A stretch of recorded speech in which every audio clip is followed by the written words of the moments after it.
Hare Nama Hare Nama Eva Kevalam Kalo Nasteva Nasteva Nasteva Gatiranyata Hare Nama Hare Nama Eva Kevalam Kalo Nasteva Nasteva Nasteva Gatiranyata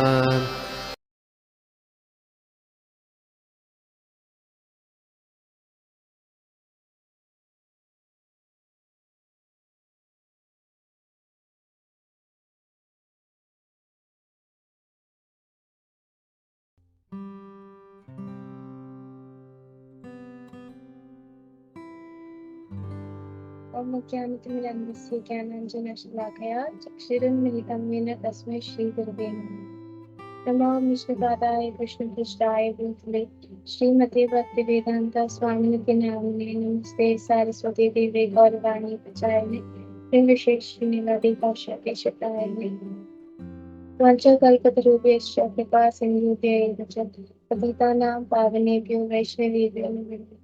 जय श्री कृष्ण चैतन्य प्रभु नित्यानंद श्री अद्वैत गदाधर श्रीवासादि गौर भक्तवृंद। हरे कृष्णा कृष्णा कृष्णा हरे हरे हरे राम राम हरे हरे।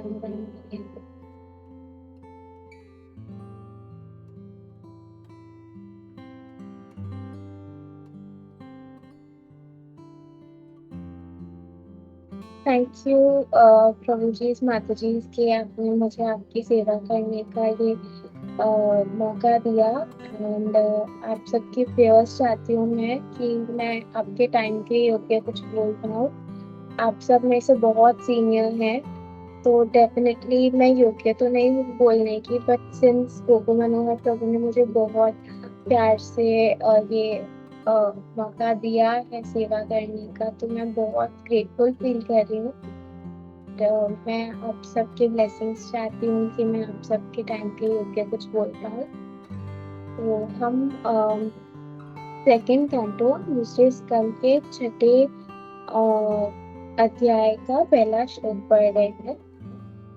ब्रह्मोवाच वाचं वह्निर्मुखं क्षेत्रं छन्दसां सप्तधावत काव्य काव्यामृतानां जीव सर्वरसाय च रसस्य च। ब्रह्मवाच वाचं वह्निर्मुखं क्षेत्रं छन्दसां सप्तधावतः काव्य काव्यामृतानां जीव सर्वरसस्य च। ब्रह्मवाच वाचं वह्निर्मुखं क्षेत्रं छन्दसां सप्तधातवः काव्य काव्यामृतानां जीव सर्वरसस्य च। Translation and purport by His Divine Grace A.C. Bhaktivedanta Swami Srila Prabhupada Srila Prabhupada Thi Chand। Brahma ji कहते हैं कि जो भगवान का विराट पुरुष का जो मुख है, माउथ है, वो जो आवाज है उसका जनरेटिंग सेंटर है, मतलब आवाज वहां से आती है। और जो कंट्रोलिंग नीति जो उसको कंट्रोल करता है वो है अग्नि। जो उनकी स्किन है और जो 6 और लेयर्स हैं वो वैदिक जो भजन होते हैं, जो स्तुतियां होती हैं, वो वहां से आती है। और उनकी जो जीवा है, जो टंग है, वो अलग अलग जो खाने के पदार्थ हैं इस दुनिया में जो भगवान को, मतलब हम देवी देवताओं को चढ़ाते हैं, जो पितरों को चढ़ाते हैं और बाकी हम दिखाते हैं, वो वहां से आते हैं। तो मैं रामेश्वर प्रभु का लेक्चर सुन रही थी, वो प्रभुपाद डिसाइपल है, और मैंने धनुर्धर महाराज के क्लास से भी कुछ पॉइंट्स लिए थे, तो मैं वो ही रिपीट करूँगी। तो आप प्लीज मुझे क्षमा कीजिएगा कि अगर मेरे से कोई गलती हो तो, और प्लीज मुझे करेक्ट कीजिएगा। तो प्रभु जी बोल रहे थे कि हम चैप्टर 1 से, पहले अध्याय से, भगवान का जो पुरुष सुक्त है, जो ये इतना बड़ा फॉर्म है, यूनिवर्सल फॉर्म है भगवान का, वो हम पढ़ रहे हैं। और कहीं कहीं प्रभुपाद ने ये मेंशन किया है, ये बोला है कि ये कोई बड़े जो फिलोसोफर्स हैं उनकी कल्पना है।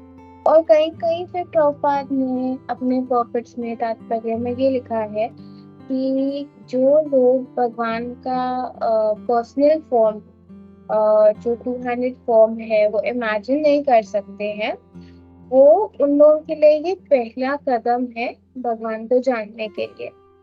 क्योंकि ये दुनिया तो हम सब देखते हैं, तो जब हम इस दुनिया के एस्पेक्ट्स को भगवान से रिलेट करते हैं तो वो लोग फिर भी थोड़ा सा भगवान को जान पाते हैं, क्योंकि उनका फोकस इस दुनिया पे है। तो अ, पर हम लोगों को तो श्रील प्रभुपाद ने सिखाया कि जो कृष्णा का टू हैंडेड स्पिरिचुअल फॉर्म है वो ही, उस पे ही हमको फोकस करना चाहिए। तो और हमें इस बात पे पूरा विश्वास भी है कि हमें यही करना चाहिए। तो प्रभु जी बोल रहे थे कि हम में से कितनों को ऐसा लगता है कि हमें विराट पुरुष पे, या ये जो पुरुष शुक्ल दिया गया है सेकंड कैंटो में, इतने सारे चैप्टर्स दिए गए हैं, तो हम में से कितने लोगों को उस पे मेडिटेट करना चाहिए, या फिर क्या क्या ये हमारे लिए है। क्योंकि हम लोगों को तो श्रील प्रभुपाद ने बोला है कि जो गोविंदम आदि पुरुषम फॉर्म है भगवान का, उस पे मेडिटेट करो। तो प्रभु जी बोल रहे थे कि उनके अकॉर्डिंग इस पे मेडिटेट करना चाहिए। अम, तो बता रहे थे प्रभु कि जो भी हम लोग इस दुनिया में देखते हैं उस सबका एग्जिस्टेंस पहले कृष्णा में है, फिर वो इस दुनिया में आता है। और जो भी हम लोग एक्सपीरियंस करते हैं यहाँ पर, तो भगवान के वर्ल्ड में जो आध्यात्मिक वर्ल्ड है, जो सृष्टि है, वहाँ का एक बहुत छोटा सा अंश है। और यहाँ पे जो है वो उल्टा दिखता है बहुत बार। जैसे एक ट्री का एग्जाम्पल आता है कि एक ट्री है, उसका रिफ्लेक्शन कितना छोटा सा दिखता है ना पानी में, और वो उल्टा दिखता है। तो सिमिलरली जो आध्यात्मिक सृष्टि है वहां पे बहुत बड़ी है वो हमें कितनी सी दिखती है, क्योंकि हम मटेरियल वर्ल्ड में हमें इतनी छोटी सी उसकी झलक भी नहीं दिखती है। और इतना मतलब वो उल्टा ही दिखता है। तो प्रभु जी बोल रहे थे कि जो भी हम इस दुनिया में देखें वो हमको देख के भगवान को याद करना चाहिए। इसलिए ये पुरुष सूक्त पढ़ना इम्पोर्टेंट है। जैसे यहाँ पर दिया गया था इस वर्स में कि जो आवाज है वो भी भगवान से आती है। तो हम यहाँ पर कितनी मधुर मधुर आवाजें सुनते हैं, जैसे बर्ड्स की, जैसे जब पक्षी चहकते हैं, या फिर बीस्ट्स की, जो शेर है, और जो जंगल में एनिमल्स हैं उनकी आवाज सुनते हैं हम। और फिर जब हम लोग श्रीमद् भागवतम पढ़ते हैं तो हम इन वन सेंस हम बहुत जो महान पुरुष हैं, जैसे सुखदेव गोस्वामी हैं और मैत्रेय ऋषि हैं, इन सब की आवाज, ब्रह्मा जी हैं, हम इन सब की आवाज भी सुनते हैं क्योंकि हम उनके वर्ड्स रिपीट करते हैं। और जो मनुष्य हैं, जो डिवोटीज हैं, तो हम ये सब भी उनकी आवाजें सुनते हैं। और इतनी बार हम लोग सोचते हैं किसी की भी आवाज सुन के कि हम उनकी सिर्फ आवाज सुनने से इतने अट्रैक्ट हो जाते हैं कि वाओ, जैसे कोई डिवोटीज बहुत अच्छा कीर्तन करते हैं, या फिर इवन जब हम भौतिक संसार में गाने सुनते हैं तो हम कितने अट्रैक्ट हो जाते हैं कि कितनी सुंदर आवाज है। तो प्रभु जी बता रहे थे कि इससे 10 मिलियन टाइम्स ज्यादा बेटर आवाज स्पिरिचुअल वर्ल्ड में मिलती है। तो वो तो हम कल्पना भी नहीं कर सकते कि कितना होगा 10 million times better. But 10 million times better in terms of जो उनकी ध्वनि होती है, जिस प्रकार से वो गाते हैं, जो उसका इफेक्ट होता है हमारे ऊपर, वो 10 मिलियन टाइम्स ज्यादा होता है आध्यात्मिक संसार में। और ये जो 10 मिलियन टाइम्स बेटर आवाज है, या जो भी है, वो उससे भी बेटर है भगवान की आवाज़। तो हम सुनते हैं कि भगवान जब गाते थे या फिर बांसुरी बजाते थे, तो सारी गोपियाँ अपने घर का काम छोड़ के आ जाती थी। तो हम लोग ये थोड़ा-सा मटीरियल वर्ल्ड में एक्सपीरियंस कर सकते हैं कि जहाँ हम लोग बहुत कुछ अच्छा सुनते हैं, तो हम वहाँ पे इमीडिएटली अट्रैक्ट हो जाते हैं। एटलीस्ट मेरे लिए ये है कि कभी-कभी यहाँ से नीचे से कोई अगर फ्लूट प्ले कर रहा होता है, जिनको बेचना होता है बांसुरी, वो प्ले करके जा रहे होते हैं। तो भी बहुत अट्रैक्टिव लगता है। एक बार के लिए हम लोग जाते हैं देखने कि क्या हो रहा है नीचे। तो पर जो गोपियाँ थीं, वो इतनी क्वालिफ़ाइड थीं, वो खुद इतनी गुणवान थीं, और तो भी जब भगवान फ्लूट बजाते थे, तो वो भाग के अपना सारा काम छोड़ के रात को आते थे भगवान से मिलने रात को। तो हम इमेजिन भी नहीं कर सकते कि भगवान कितना सुंदर बजाते होंगे। और क्योंकि ये सारे जितनी भी चीज़ें हैं दुनिया में, वो सब भगवान से आती हैं, तो डेफ़िनेटली भगवान बेस्ट है सब कुछ में। तो हमें जब भी हम इस दुनिया में कुछ भी देखते हैं, चाहे वो आवाज़ हो, चाहे जो खाने के पदार्थ जो यहाँ पे मेंशन थे, जो हम ऑफ़र करते हैं, जो हम खुद लेते हैं, उससे हमको भगवान की याद आनी चाहिए कि हाँ, भगवान की जो जीवा है उससे आ रहा है। जो आवाज़ हम लोग अगर कोई अच्छी सुनते हैं, तो वो भगवान से आ रही है, क्योंकि सब कुछ भगवान से आ रहा है। और ब्रह्म संहिता में लिखा है कि जो आध्यात्मिक संसार है, वहाँ पर हर शब्द एक गीत है और हर कदम एक नृत्य की तरह है। तो वो तो उनके लिए बहुत नॉर्मल सी बात हो गई कि इतना सुंदर अगर वो गा भी रहे हैं या नृत्य भी कर, एक कदम भी ले रहे हैं या कुछ बोल भी रहे हैं, तो उनके लिए वो सॉन्ग और डांस है। पर जब वो गाते हैं तो वो 10 मिलियन टाइम्स बेटर होता है आपसे। और धनुर्धर महाराज ये बता रहे थे कि जब हम लोग इतना डीपली जब शास्त्र पढ़ते हैं, क्योंकि वो बता रहे थे कि वो 18 वर्ष तक वृंदावन में रहे थे, उन्होंने शास्त्रों का अध्ययन किया, और फिर वो गए यूएस और फिर वो कैलकटा आए। तो वो देख रहे थे और कहीं ना कहीं उनको ये फील हो रहा था कि कैलकटा में जैसे डिस्टरबेंस होता है, बहुत सारी ट्रैफिक होती है, बहुत गाड़ियाँ होती हैं, पर वो इन सब में भी भगवान का रोल देख पा रहे थे कि कैसे सब कुछ भगवान की ही सृष्टि है। तो वो डिस्टर्ब नहीं है। तो महाराज ने एक बहुत अच्छी बात बताई कि हमको जहाँ हम प्रचार करने जाते हैं, वहाँ हमको इतना अफेक्ट नहीं होना चाहिए कि ये मेरा है या मैं यहाँ पर रहूँ। उन्होंने बोला कि नहीं, भगवान की सृष्टि है सब, और अगर हम सब कुछ भगवान के रिलेशन में देखते हैं, तो हम कभी डिस्टर्ब नहीं फील करेंगे। तो ये था। और जो भी हम देखते हैं उससे हम भगवान को एक याद कर सकते हैं। जैसे हमारी आदत होती है कि हमारा कोई भी एक्सपीरियंस हुआ तो वो हम दूसरों पे भी अप्लाई करते हैं। तो हमको हमारे माइंड को ऐसे ट्रेन करना है कि अगर हम कुछ भी सुंदर देखें इस दुनिया में, तो वो हमको भगवान से ही रिलेट करना है कि ये भगवान से आ गए। और हमारा प्रभु जी बता रहे थे कि टीओवीपी जो टेम्पल ऑफ वैदिक प्लानिटेरियम बन रहा है अभी मायापुर में, वहाँ पर उनका एक बहुत बड़ा चैलेंज ये है कि जो 5वें स्कंद में डिस्क्रिप्शंस दिए गए हैं, वो उनको दिखाने हैं। अब उनके लिए चैलेंज ये है कि कितनी चीजें जो भगवान ने बनाई है वो हमें ही नहीं समझ आती हैं एज डिवोटीज। जो हम पढ़ते हैं तो भी हमको उतना समझ में नहीं आता है, और फिर वो हम लोग जब किसी और को एक्सप्लेन करना चाहें तो वो और भी डिफिकल्ट होता है। तो वो बता रहे थे कि भगवान ने कितना अमेजिंग, कितना बढ़िया बनाया है सब कुछ। और वो बता रहे थे कि हम ये चीज क्यों नहीं देख पाते, क्योंकि जो तीन गुण हैं भौतिक संसार के, वो एकदम ही आध्यात्मिक जीवन को हमारे कवर कर देते हैं, और हम लोगों को जो भी दिखता है वो वहाँ का प्रतिबिंब है। पर कभी भी हमें ये स्ट्राइक नहीं होता है कि अच्छा ये तो वहाँ का ही तो रिफ्लेक्शन है, क्योंकि जो तीन गुण है वो हमेशा कवर कर देते हैं। और जैसे हम जब सोते हैं तो हम भूल जाते हैं कि हम कौन सी बॉडी में हैं, या हमारे आसपास क्या चीजें हैं, या हम क्या हैं। इवन हम अपनी आइडेंटिटी भूल जाते हैं जब हम सोते हैं। तो ऐसे ही वो है, जैसे हम जीव हैं तो हम सब अभी निद्रा की अवस्था में हैं, कि हमें कोई सेंस नहीं है कि हम आध्यात्मिक जीव हैं या हमारा कृष्णा के साथ क्या संबंध है, या फिर हम लोग कैसे यहाँ पर आए हैं।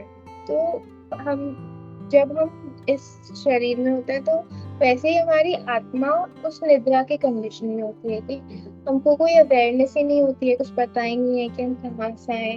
हम अपने स्पिरिट, जैसे हम सोते हैं तो हम अपने भौतिक शरीर को भूल जाते हैं, तो वैसे ही इस शरीर में अगर हम जाग भी रहे हैं तो भी हम अपने जो स्पिरिचुअल आइडेंटिटी है उसको भूलते भूलते जाते हैं। जैसे अभी तो प्रभुपाद की कृपा थी, प्रभुपाद के शिष्यों की कृपा से हमें थोड़ा नॉलेज आया है कि हम स्पिरिचुअल हैं, पर तो भी हमारे डेली वर्किंग में एटलीस्ट मेरे लिए ऐसा नहीं होता कि मेरे को हर टाइम वो याद रहे। इट इज लाइक हम सो ही रहे हैं तो हमें याद नहीं है। तो हमको खुद को जगाना है उस अवस्था से, जैसे ये सब शास्त्र पढ़ के हमको खुद को जगाना है कि हम ये भौतिक शरीर नहीं है, हम उसके अंदर जो आत्मा है वो है। और वो आत्मा क्या है, वो कृष्णा का अंश है जो भूल चुकी है कि कृष्णा का संसार कैसा है। और तो इसलिए जब हम भूल गए हैं कि कृष्णा का संसार कैसा है, तो यहाँ पर दिखने वाली कोई भी छोटी मोटी चीज भी हमको इतनी सुंदर, इतनी बढ़िया लगती है। तो हमें वो याद रखना चाहिए।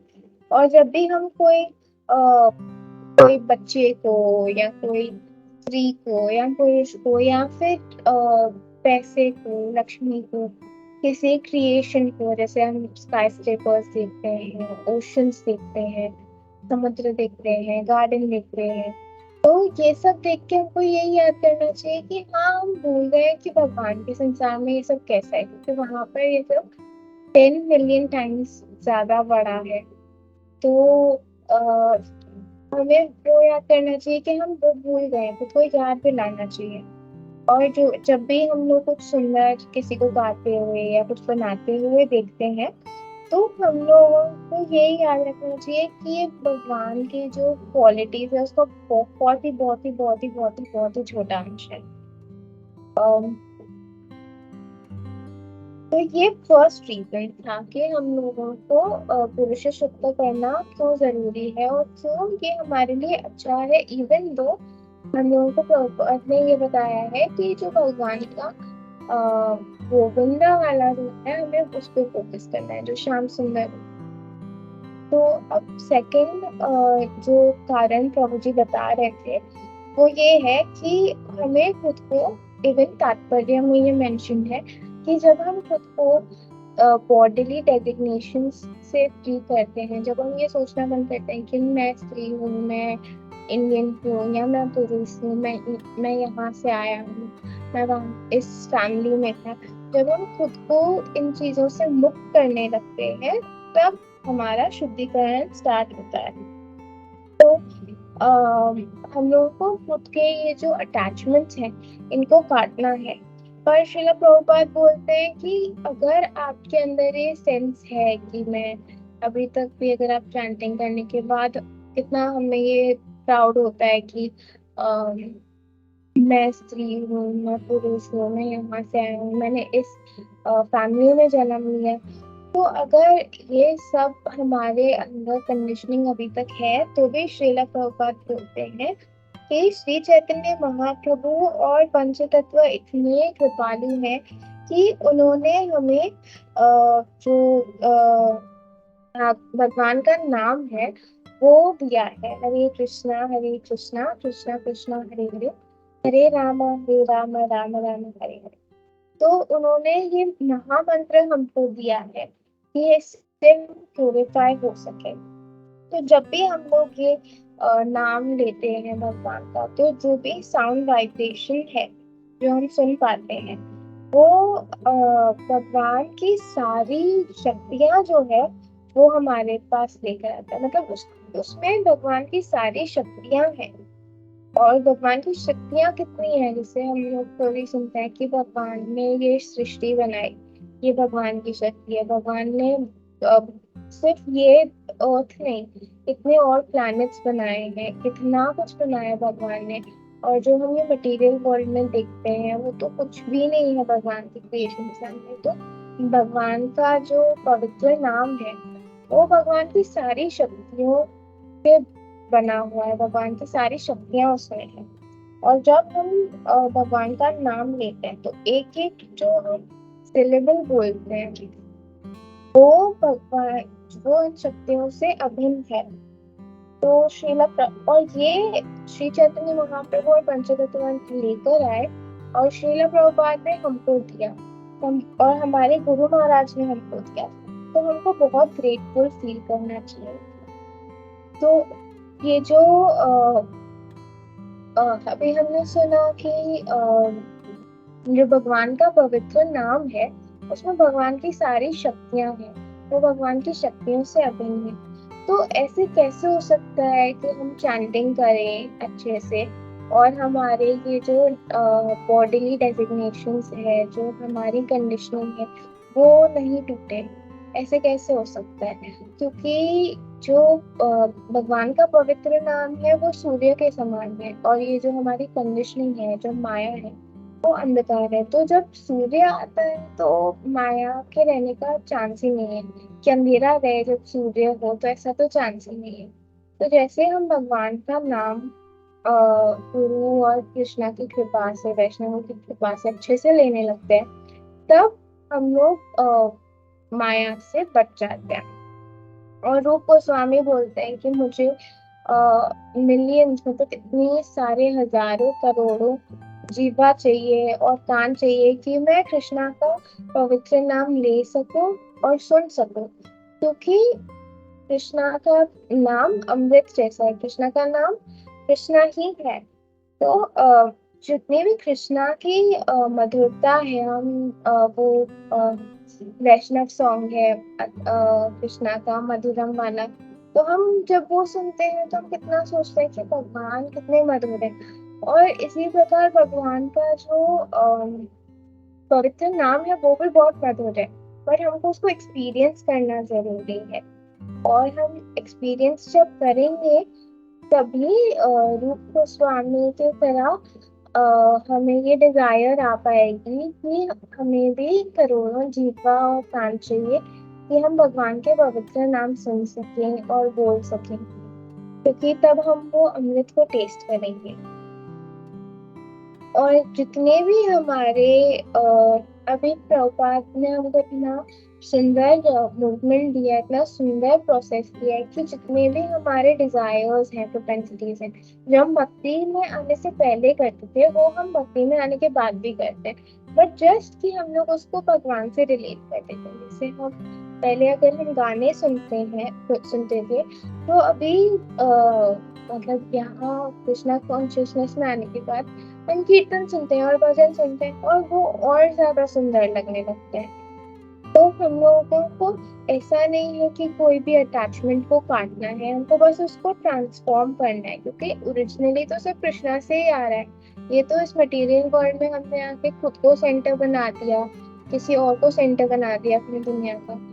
तो एक्चुअली तो खुद को ही सेंटर बनाया है, इसलिए ही हम लोगों को उसमें सेटिस्फैक्शन भी नहीं आता है और वो हमको लगता है कि this is the true reality.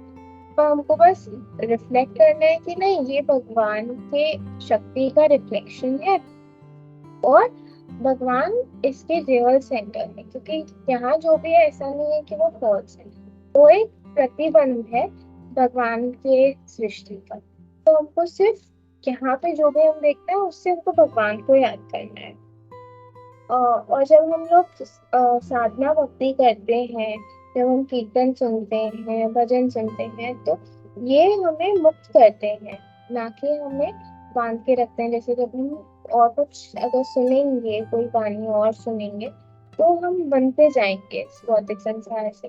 पर जब हम कीर्तन सुनते हैं, जब हम भजन सुनते हैं, तो वो ज्यादा मधुर भी होते हैं मटेरियल गानों से, और ज्यादा इफेक्टिव भी होते हैं, क्योंकि वो हमारा शुद्धिकरण करते हैं। और अगर हम लोग किसी भी चीज से थोड़ा भी अट्रैक्शन जैसा होता है, तो हमको भगवान को ही याद करना चाहिए कि यहाँ पर जो भी है वो भगवान से ही आया हुआ है। और प्रभुपाद इस तात्पर्य में ये भी लिखते हैं 12.5 भगवद गीता के 12वें स्कंद का 5वां श्लोक जो है वो उसमें प्रभुपाद बोलते हैं कि बहुत ही मिजरेबल है कि अगर हम लोग इम्पर्सनली भगवान को देखना चाहें, हम सोचें कि भगवान को हम पर्सनली नहीं पर इम्पर्सनली देखना चाहिए, तो उसमें बहुत प्रॉब्लम आती है। जैसे हम खुद ही देखते हैं कि कृष्णा भावनामृत में जब हम भगवान का एक पर्सनल रूप देखते हैं, जब हम डीटीज को देखते हैं या जब हम प्रसादम लेते हैं, भगवान को प्रसादम ऑफर करके प्रसाद लेते हैं, तो कितना इंजॉयबल प्रोसेस होता है, कितना मजा आता है। भगवान के लिए नृत्य करते हैं, जितना भी कृष्णा कॉन्शियसनेस में एक्टिविटीज है, भगवान के बारे में पढ़ना, नृत्य करना, उनके जो पास टाइम्स है, उनके गोप सखा गोपियों और उनके पेरेंट्स के साथ जब भी हम सुनते हैं तो कितना आनंद आता है। पर यही अगर हम किसी इम्पर्सनलिस्ट को देखें जो भगवान के पर्सनल फॉर्म को गलत मानते हैं या जो उसमें मानते नहीं है, तो उनकी लाइफ कितनी फीकी फीकी होती है, कितना वो लोग सब तो काटते जाते हैं, फिर उनके पास करने के लिए कुछ बचता नहीं है, फिर वो फ्रस्ट्रेट हो जाते हैं। क्योंकि ये मैं पर्सनली अपने घर पे जब देखती हूँ कि अम, कुछ लोग हैं जो इम्पर्सनल फॉर्म में उन्होंने दीक्षा दीक्षा भी ली हुई है, तो भी वो बाकी सब करते हैं और शायद अपनी साधना भक्ति भी इतना अच्छे से नहीं करते हैं, बिंदु उनकी दीक्षा हो गई है वहां पर। और कुछ लोग ऐसे हैं जो है ना बाकी सब कुछ अवॉइड करते हैं। मतलब एक टाइप के लोग ऐसे हैं मेरी फैमिली में जिन्होंने पर्सनली दीक्षा ली हुई है, जो मूवीज जाते हैं, जो बाकी सब करते हैं, जिनको जो साधना दी गई है कभी कभी वो लोग वो भी नहीं करते हैं। और मैं एक बार के लिए तो शॉक हो गई थी कि आपने दीक्षा ली है तो भी आप कर नहीं रहे हो, तो बोलते थे कोई बात नहीं, ऐसा कुछ नहीं है। तो उनको एक्चुअली 3 घंटे बैठ के मेडिटेट करना होता है वाइट लाइट पे, और हमारे लिए इम्पॉसिबल है इस एज में।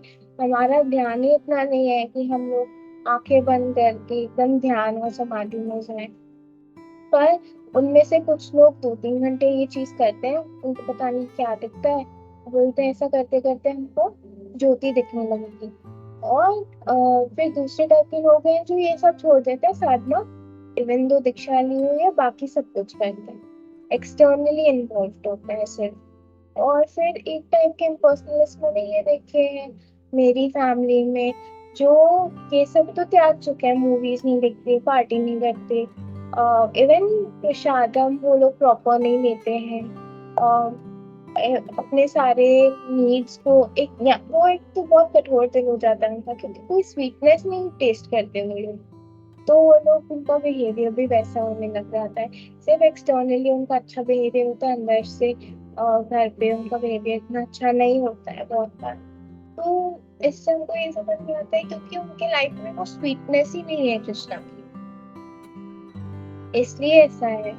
तो we can pray for them कि उनको भगवान हेल्प करे, एंड इससे हम समझ सकते हैं कि इम्पर्सनलिज्म एक तो ट्रू भी नहीं है। भगवान सिर्फ हमारी डिजायर फुलफिल करने के लिए किसी की अगर डिजायर हो कि मुझे ब्रह्म ज्योति में जाके समा जाना है, तो भगवान सबकी डिजायर फुलफिल करते हैं, इसलिए वो उनको अलाउ करते हैं। पर ये ना तो ट्रू है ना तो ये लॉन्ग लास्टिंग है, क्योंकि वो स्पिरिचुअल वापस गिरने का चांस है उनका। और ये बॉन्डिफाइड भी नहीं है, और भगवान ये चाहते ही नहीं है। भगवान बोलता है मेरी आराधना करो, जो श्लोक आता है भगवद गीता में जहाँ भगवान बोलते हैं मेरी आराधना करो, मुझे दंडवत करो। और इवन इतने सारे वर्सेस हैं भगवद गीता में जहाँ भगवान बोलते हैं कि मेरे साथ पर्सनली डील करो। पर हम लोग जस्ट बिकॉज कुछ लोगों को ऐसा कंसेप्शन होता है, रॉन्ग गुरुज होते हैं, इसलिए उनको ये होता है कि मेरे को ब्रह्म ज्योति में समाना है, तो उनकी लाइफ विकी हो जाती है, अच्छी नहीं होती है। तो वो प्रभुपाद हमको समझा रहे हैं। और एक ये स्टोरी बताई प्रभु जी ने प्रभुपाद की कि शाम 12 बजे तो प्रभुपाद ना सबको बुलाते थे अपने क्वार्टर्स में कि आओ बात करो, और क्वेश्चंस पूछने के लिए, इंटरैक्ट करने के लिए प्रभुपाद सबको बुलाते थे। तो रामेश्वर प्रभु और उनके सारे फ्रेंड्स जाते थे। तो वो बता रहे थे कि हर रोज दोपहर 12 बजे उनके जो सर्वेंट होते थे, पर्सनल सर्वेंट, वो फ्रूट्स की एक थाली लेकर आते थे प्रभुपाद के लिए और एक टेबल पे रखते थे। और फिर प्रभुपाद उठ के जाते थे और वहां पर बैठते थे और वो एकदम समाधि में चले जाते थे प्रसादम को देखते ही, कि तब डिवोटीज को पता चल रहा होता था कि प्रभुपाद कृष्णा से मिल रहे हैं और कृष्णा और प्रसादम को अभिन्न मान के प्रसाद ग्रहण कर रहे हैं। और तब वो कुछ और नहीं कर पाते थे, वो बस बैठ के प्रभुपाद को देखते थे कि प्रभुपाद कितना डीपली भगवान को जानते हैं, कि वो भगवान से ऐसे मिल सकते हैं। और हम में से किसी के लिए ये पॉसिबल नहीं है, क्योंकि कितनी बार हम लोग सही सदाचार भी नहीं होता, हमारा विचार गलत होते हैं। जब हम प्रसाद देने बैठते हैं हम कैसे कैसे कभी कभी बातें करते हैं, स्पेशली मैं। तो प्रभुपाद प्रसादम को प्योरली स्पिरिचुअल मानते थे, एकदम शांति से अकेले बैठ के प्रसादम लेना प्रेफर करते थे प्रभुपाद।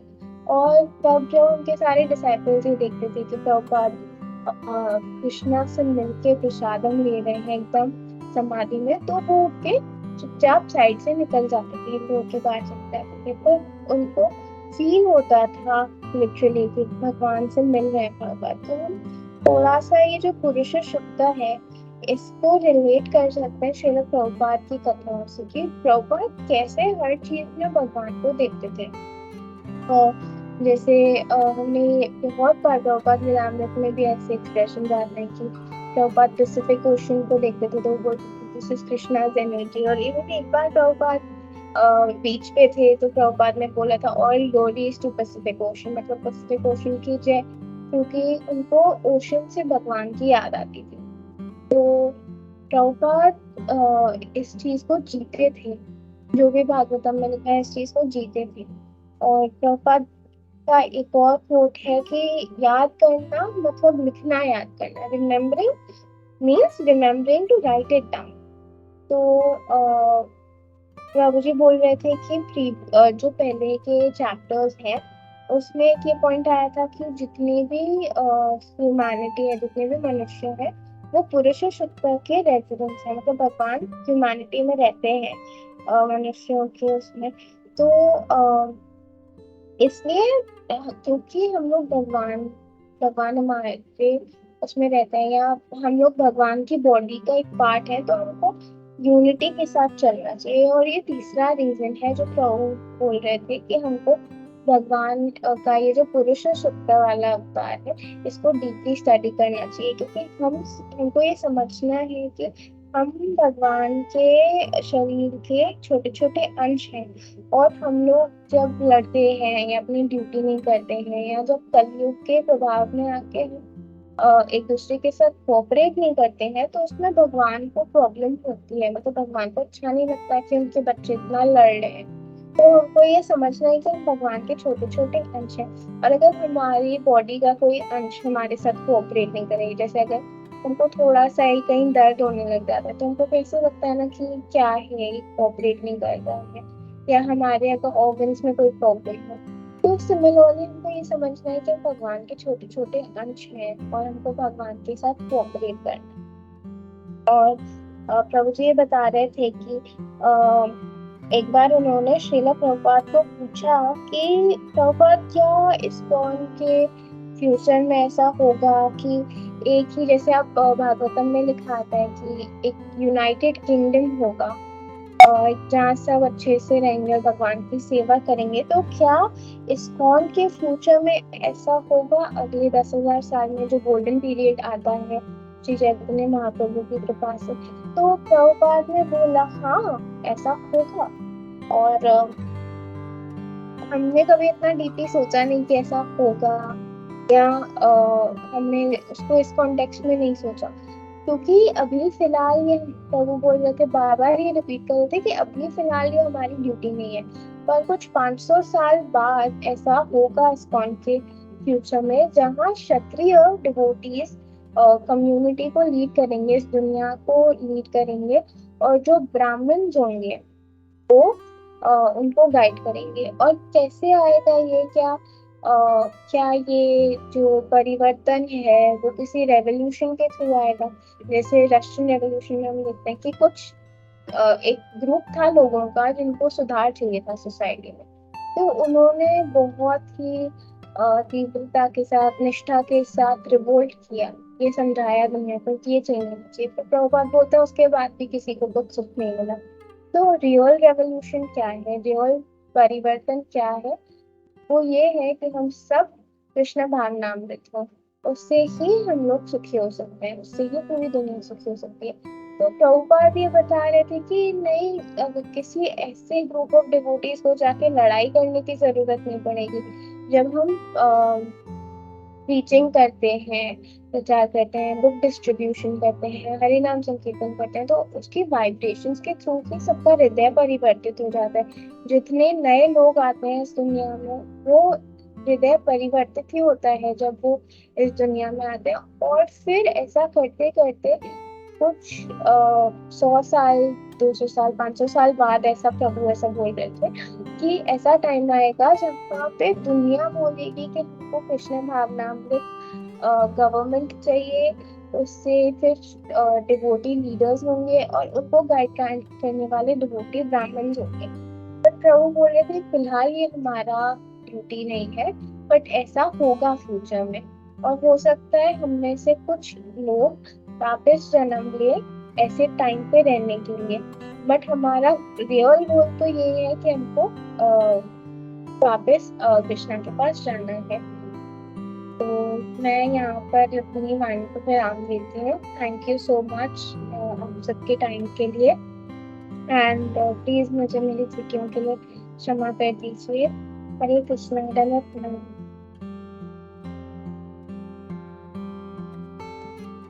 हरे कृष्णा बेटा, थैंक यू वेरी मच,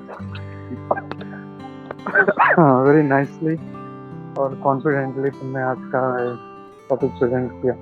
उसमें मुझे एक पॉइंट बहुत अच्छा लगा, जैसे तुमने बताया कि म्यूजिक के बारे में, कैसे वो कितना सुंदर है, और जब भगवान बांसुरी बजाते हैं उससे भी कई 10 मिलियन टाइम्स वेरी ब्यूटीफुल। तो it becomes very easy to relate. हम लोग कुछ समझ सकते हैं कि गोपियाँ क्यों भागती थी। हम लोग भी बांसुरी सुनते हैं तो हम लोग को आकर्षण नहीं होता, तो हम लोग को कभी कभी कंफ्यूजन होता है कि ऐसे कैसे हो सकता है। लेकिन ये जो पॉइंट सुनते हैं कि भगवान का जो था बांसुरी, उससे 10 मिलियन गुना ज्यादा सुंदर था, और इसीलिए जो है लोग आकर्षित हो रहे हैं। तो वेरी नाइस पॉइंट एक सुनना था। और हाँ, या बस, thank you. Hare Krishna. Thank you प्रभु।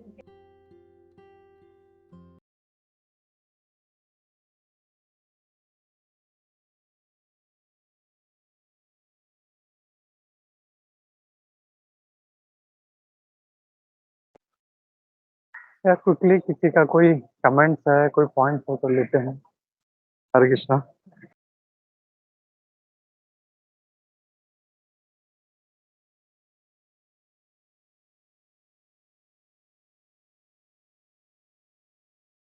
हरे कृष्णा, दंडवत प्रणाम आपको और सभी भक्तों को।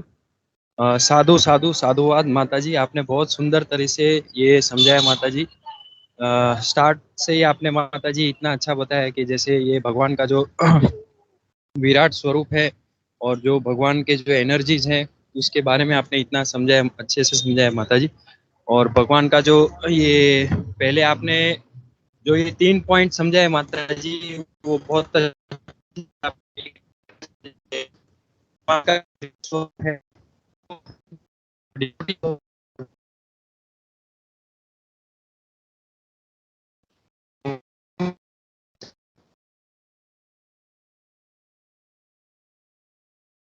विराट पुरुष को देना चाहिए।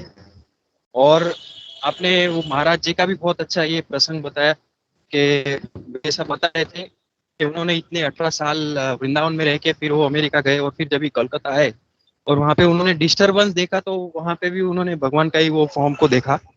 तो ऐसा हम लोग का भी अप्रोच होना चाहिए उसके लिए। थैंक यू, ऐसा इतना अच्छा आपने ये एनकरेज किया। और लास्ट में जो आपने बताया कि हम भी मतलब जब भी विराट पुरुष को देखते हैं तो हमें भी ये समझना चाहिए कि हम भी उनके छोटे छोटे अंश है। तो ये इतने अच्छे 3 पॉइंट को आपने अच्छे से स्टेप बाय स्टेप समझाया माता जी, और साथ में आपने बाद में इम्पर्सनलिज्म के बारे में भी प्रैक्टिकल जो था आपका रियलाइजेशन वो भी शेयर किया, और समझाया कि कैसे इम्पर्सनलिज्म जो है वो भगवान के जो पूरा जो स्वरूप है उसका दर्शन नहीं कराता, और वहां पे मतलब वहां तक भगवान तक पहुंचा नहीं सकता है, और वहां उन तक पहुंचने के लिए केवल भक्ति ही है। तो ये आपने बहुत अच्छी तरह से ये समझाया माता जी। और लास्ट में आपने प्रभुपाद जी का जो स्टोरी कहा तो उससे भी इतना अच्छा समझाया कि हम भी जब भी ये ऐसा नहीं समझना चाहिए कि जो बाकी लोग ये मेडिटेशन करते हैं तो यहाँ पे मतलब ये प्रभुपाद जी प्रसाद ले रहे थे, तो इससे भी मतलब वो उतने एलिवेटेड डिवोटी है तो वो उनको उस तरह देख सकते हैं। तो थैंक यू माता जी, इतना अच्छा समझाया। और लास्ट में आपने जैसे ये बीच में हरे कृष्णा महामंत्र का भी इम्पोर्टेंस बताया कि हम अ, हरे कृष्णा महामंत्र है वो हमें ये जो बॉडीली पहचान है उससे हमें मुक्त कर सकती है कि हम ये हैं हम वो हैं। लेकिन जो हम अ, जैसे चैतन्य महाप्रभु शिल प्रभुपाद और गुरु महाराज की कृपा से जो हमें हरे कृष्णा महामंत्र मिला है तो हम उससे ये इससे जो बॉडीली आइडेंटिफिकेशन है उससे बाहर आ सकते हैं।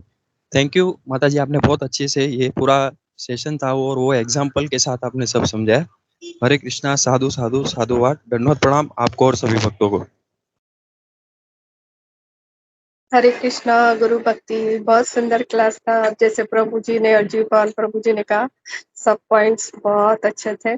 और जो अपने बोला था इन पर्सनल इस पर जो लोग होते हैं वो कैसे ज्योति के ऊपर ध्यान देते हैं और उनके जीवन में कुछ भी बदलाव नहीं रहता है, हमेशा चिड़चिड़े, मतलब कुछ भी उनके लाइफ में बदलाव नहीं होता, सिर्फ ऊपर से दिखाते हैं लेकिन पर्सनली उनका जीवन में कुछ भी सुख नहीं रहता है। क्योंकि वो लोग सिर्फ ज्योति के ऊपर ध्यान देते हैं। और हमारे अगर कोई भक्त नया भी है, साधना भक्ति कर रहा है, लेकिन वो किसी भगवान के सच्चिदानंद रूप जो हमेशा आनंद में ही रहता है उसके नाम लेता है, उसके संग करता है, इसलिए फिर ड्यूटी खुश रहते हैं।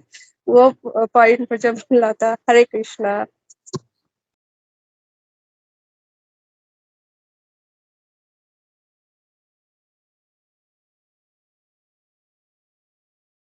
Yeah, Hare Krishna. On the critical side, I just wanted to share the, I think the Bluetooth what you are using or whatever, वो आवाज थोड़ा सा blur है, not very clear.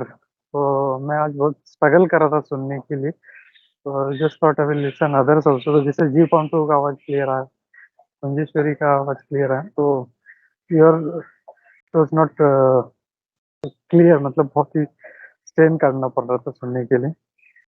तो maybe you can try some other uh, headphone or something. Just a request. No.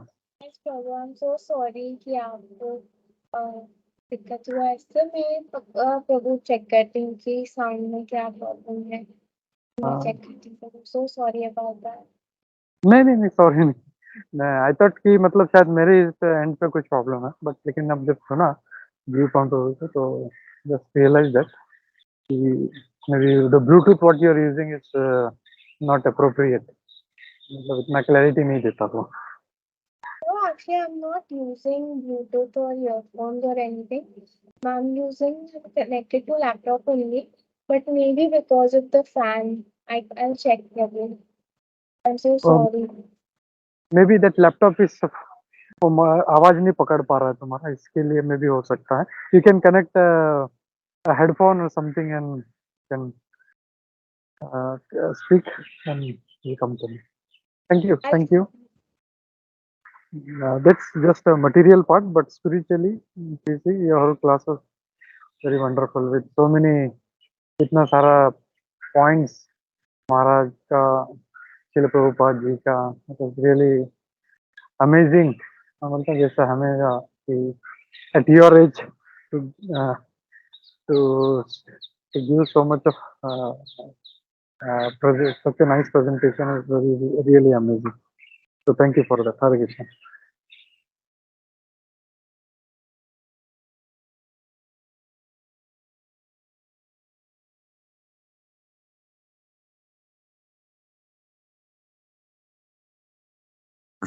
हरे कृष्णा। अगर किसी को कुछ कमेंट या ये नहीं है तो लास्ट में मैं सिर्फ एक मुझे पॉइंट याद आया था वो ऐड करना चाहता हूँ। अगर आपको किसी को कुछ को कमेंट या क्वेश्चन नहीं है तो लास्ट में। हरे कृष्ण।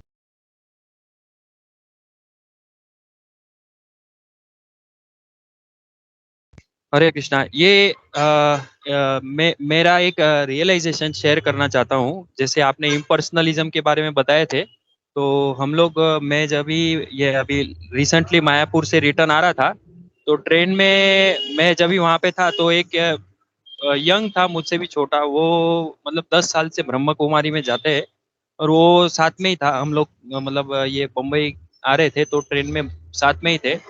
तो जस्ट थोड़ा सा ये रामनवमी भी थी तो उसके उपलक्ष्य से थोड़ा ये कीर्तन और वो सब किया, उन्होंने साथ में भी दिया।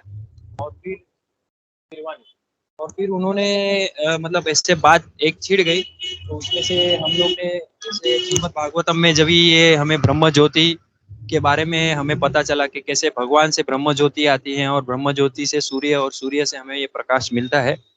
तो वो बात से जस्ट मैंने उनसे ये शेयर की श्रीमद् भागवतम की। तो फिर वो धीरे धीरे थोड़ा ये डिस्कशन हुआ, हम लोग का हेल्दी डिस्कशन था। तो उसमें फिर उनका क्या पॉइंट था इम्पर्सनलिज्म का, ब्रह्म कुमारी का स्पेशली। ये वो लोग ऐसा कहते हैं कि मतलब हमको भगवान के साथ जो हमारा रिलेशन है उसमें मीडिएटर की क्या जरूरत है। मतलब हम किसी को मीडिएटर यानी गुरु को बीच में रखते हैं तो हम भगवान पे डाउट करते हैं कि क्या हम भगवान हमसे हम क्योंकि हमारा रिलेशन डायरेक्ट है भगवान से, तो उसमें मीडिएटर रखेंगे तो हम मतलब भगवान से ये डाउट करते कि भगवान हमको नहीं कुछ कर सकते हैं क्या कि हमें किसी की जरूरत पड़ती है। मतलब उनका एक पॉइंट ये था। फिर थोड़ी बात करके और थोड़े शास्त्र से बात करके फिर उनको थोड़ा ये समझाया कि हमें क्यों वो चाहिए। फिर उनका कहना ये था कि भगवान जो है वे ब्रह्म ज्योति है, मतलब प्रकाश है वे। और जैसे एक जो पिता का वंश होता है, वो ऐसे बोल रहे थे कि वंश और अंश में क्या फर्क है। तो वो ऐसा बोल रहे थे कि जो अंश होता है और मतलब जो वंश होता है वो जैसे पिता होता है वैसा ही उनका संतान होता है, तो वैसे भी भगवान भी ब्रह्म ज्योति ही है। तो उनके सब हम जो आत्माएं हैं हम भी ब्रह्म ज्योति है। तो फिर उन उसमें भी उनको मैंने थोड़ा ये ऐसा समझाने का प्रयास किया कि ये भगवान का पर्सनल स्वरूप भी है, सच्चिदानंद रूप। और वो ब्रह्म ज्योति से भी हम आगे उसमें उनका जो धाम है वहां पे जाके वो देख सकते हैं, उनका सेवा कर सकते हैं। लेकिन वो सब थोड़ा सा उनका क्या है, वो पहले से ही पूरा वो मतलब बहुत ही मतलब वो भी इतने साल से थे उसमें, तो वो उनका रिसेप्ट मतलब उन्होंने अच्छे से हम लोग का हेल्दी डिस्कशन हुआ और लास्ट में फिर हम लोग ने वो उन्होंने भी बाद में ये ऐसा कह के वो स्टॉप किया कि नहीं आखिर में तो सबको भगवान के पास ही जाना है ऐसा करके। तो इसमें से मुझे ये समझने मिला कि वो लोग मतलब इम्पर्सनलिस्ट जो होते हैं खास करके ब्रह्मा कुमारी, वो लोग का थॉट प्रोसेस ऐसा है कि हमें किसी को ये किसी का आवश्यकता नहीं है भगवान तक पहुंचने के लिए। भगवान हम हमसे डायरेक्ट रिलेशन करते हैं। जब भी वो लोग मतलब उनके इंस्ट्रक्टर होते हैं कैसे मेडिटेशन करना। और उनके भी मतलब जो ऐसे कोई तो होते ही हैं, लेकिन फिर भी उनका अप्रोच ऐसा होता है कि हमें डायरेक्ट भगवान से रिलेशन स्थापित करना चाहिए और उनमें किसी की जरूरत नहीं। और सेकंड जो है वो भगवान को भी मतलब ऐसे ये एक्सेप्ट कर नहीं सकते कि भगवान का मतलब ये खाली वो मतलब एक प्रकाश ही है, ज्योति ही है और उससे आगे उनका कुछ हो सकता है। तो और मतलब वो ऐसा कहते हैं कि भगवान परमात्मा स्वरूप में सब में है, तो वो जो प्रकाश है वही सब में ऐसे आत्मा के स्वरूप में वो है। तो इसमें एक ये मुझे रियलाइज ये हुआ कि वो लोग एक तो पहले इम्पर्सनलिस्ट लोग पहले एक तो जैसे गुरु गुरु के शरणागत नहीं होते, और सेकंड है वो लोग हैं वो मतलब जो भगवान है उनको भी लिमिट करते हैं अपनी इंटेलिजेंस से कि भगवान ऐसे ही हो सकते हैं। तो ये जो है इम्पर्सनलिस्ट लोग जो ये ब्रह्म ज्योति वाले हैं, इनसे ये एक मुझे रियलाइजेशन शेयर सब हुआ था तो इसके लिए शेयर किया। हरे कृष्णा, दंडवत प्रणाम आपको और सभी भक्तों को। या हरे कृष्णा। Thank you. तो मैं यहाँ पे ये ऐड करना चाह रहा था कि ब्रह्म कुमारी इसको हम लोग इम्पर्सनलिस्ट में भी नहीं काउंट कर सकते हैं हम लोग। जो असली जो निराकारवादी है वो शंकराचार्य जी के हैं। तो फर्स्ट ऑफ ऑल वो एक परंपरा में है, दैट इज ओके, लेकिन ब्रह्म कुमारी का कोई परंपरा नहीं है। एंड उनका फंडास जो है, उनका फिलोसफी कोई क्लियर नहीं है, न वो किसी शास्त्र को मानते हैं न भगवान को मानते हैं। तो we cannot count them as impersonalist. और उनका जो फिलोसफी है, एवरीथिंग इज गड़बड़ पूरा। तो अगर वो बोलते हैं मीडिएटर का जरूरत नहीं है, तो फिर व्हाई दे यूज मीडिएटर? उनका जो सुबह होता है, रोज सुबह उनको, दैट्स व्हाट दे से, उनको वो बोलते हैं कि हमको भगवान से इंस्ट्रक्शन आता है। तो कोई जो इनका जो मेन जो इनकी दीदी होती है, वो भगवान उसके द्वारा बोलते हैं। तो जब इतना भगवान शक्तिशाली है तो फिर मीडिएटर क्यों यूज करते हैं? भाई वो किसी दीदी के द्वारा ही क्यों बोलते हैं? तो वो अपने ही फंडे में मतलब जो क्लियर नहीं है। And I think Brahma Kumari लोगों से बात करके कोई फायदा नहीं, बिकॉज दे आर वेरी, मतलब ना। दूसरा और एक चीज जैसा वो मीडिएटर का बोलते हैं, तो बोलते हैं कि एक्चुअल जो भगवत गीता है, वो लोग भी भगवत गीता का प्रचार करते हैं, और क्या बोलते हैं, भगवत गीता जो है ये भगवान कृष्ण ने नहीं बोली है, ये शिव बाबा ने बोली है। शिव बाबा जो थे भगवान कृष्ण के अंदर बैठ के उन्होंने फिर ये कृष्ण जो भगवत गीता का ज्ञान दिया था। तो जब मीडिएटर का जरूरत नहीं है तो भगवान कृष्ण को क्यों यूज किया उन्होंने? Why was it required? So these are all some funny aspects. They are मतलब अपना कुछ उनका मन गढ़त है ना, उनका कोई शास्त्र का कोई पालन करते हैं वो लोग, ना किसी शास्त्र में से फिलोसफी लेते हैं। तो this is all speculative, so we can not call them as impersonal. ये मुझे ऐड करना था। हरे कृष्णा। वामन लीला माता जी, हरे कृष्णा। हरे कृष्णा, दंडवत प्रणाम सभी को। जैसे कि प्रभु जी जीव पावन सखा प्रभु जी ने जो पॉइंट ऐड किया, बहुत अच्छा सुंदर था। जैसे ये जो ब्रह्म कुमारीज है, ये किसी को मीडिएटर नहीं चाहती है ना, तो ये क्या है, ये समर्पित होना नहीं चाहती, ये गुरु को, क्योंकि हम जब गुरु धारण करते हैं तो हमारा समर्पण आता है, हम हमारे अहंकार को समर्पित करते हैं, हम सेवा करते हैं, है ना। सेवा करना यानी हम दास, हमारी भूमिका हो जाती है दास, दासी की भूमिका हो जाती है। और इनके अंदर यही समर्पण नहीं आता, ये अपने आप को दास रूप में मानने के लिए ही तैयार नहीं होते। इनका अहंकार इतना प्रबल होता है कि ये अपने ही स्वामित्व को मानना चाहते हैं। तो ऐसे जो क्रिएचर्स है, ऐसे जो जीव है, भगवान इनको एक्सेप्ट नहीं करता। और चैतन्य चरितामृत में चैतन्य महाप्रभु कहते थे, जो प्रकाशानंद सरस्वती ठाकुर थे, तो वो बहुत बड़े विद्वान थे, वो बहुत ही मायावादियों में उनके बहुत सारे अनुयायी थे। तो चैतन्य महाप्रभु ना हमेशा दुखी रहते थे। चैतन्य महाप्रभु कहते थे कि मेरा एक बच्चा है, जो मेरा बच्चा मुझे साकार रूप में मानता नहीं है, जो मुझे निराकार रूप में मानता है, और ऐसे बच्चे क्या करते हैं, ऐसे बच्चे ना मुझे बहुत दुःख पहुँचाते हैं। तो जैसे माता-पिता हैं अपने, और बच्चा है उनकी बातों को जो फ़ॉलो नहीं करता, वो कहता है कि नहीं, मैं आपके, मुझे ये आपके सिद्धांत पसंद नहीं है, मैं आपको ये मैं इसको डिनाय करता हूँ वगैरह। तो माता-पिता बहुत दुखी हो जाते हैं, है ना, बच्चे से बहुत दुखी रहते हैं। वो कहते हैं हाँ, तेरे से मुझे मेरा तेरे से कोई संबंध नहीं है। है ना? पिता क्या करते हैं, नाराज़ हो जाते हैं ऐसे बच्चे से, कोई संबंध नहीं रखना चाहते। है तो उनका ही बच्चा, लेकिन नाराज़ रहते हैं। तो वैसे ही भगवान भी भगवद गीता में कहते हैं कि ऐसे बच्चे जो है ना, जो मायावादी, जो मुझे मेरे साकार रूप में नहीं मानते, वो हमेशा मुझे दुखी करते हैं। हरे कृष्णा, दंडवत प्रणाम प्रभु जी।